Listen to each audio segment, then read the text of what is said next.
Like చేయండి, share చేయండి, subscribe చేయండి. పచ్చని తోటలో కోకో అనే చిన్న పురుగు పెద్ద ఆకుమీద నెమ్మదిగా నడుస్తోంది. కోకోకి తినడం చాలా ఇష్టం. ఆమె రోజంతా ఆకులు నములుతూ ఆనందంగా నవ్వుతోంది. మిగతా పురుగులు ఆమెను ఆటపట్టించాయి. నువ్వు ఆకులు మాత్రమే తింటావు, ఎప్పటికీ ఎగరలేవు అని ఒక సీతాకోకచిలుక నవ్వింది. కోకో దుంహకించింది. ఆకాశాన్ని చూసి, ఒకరోజు నేను ఎగరగలనని అనుకుంది. ఒకరోజు చాలా ఆకులు తిన్న తర్వాత కోకోకి నిద్రగా అనిపించింది. ఆమె ప్రశాంతమైన కొమ్మపైకి ఎక్కి నిద్రించడానికి సిద్ధమైంది. ఆశ్చర్యంగా ఆమె తన చుట్టూ సిల్క్ తంతు నేసడం ప్రారంభించింది.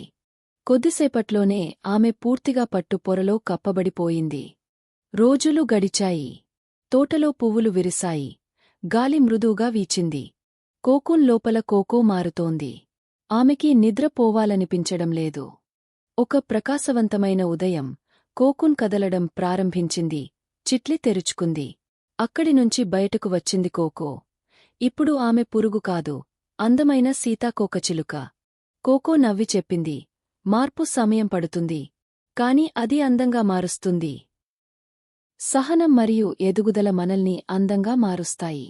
ఈ స్టోరీ నచ్చితే లైక్ చేయండి, షేర్ చేయండి, సబ్స్క్రైబ్ చేయండి.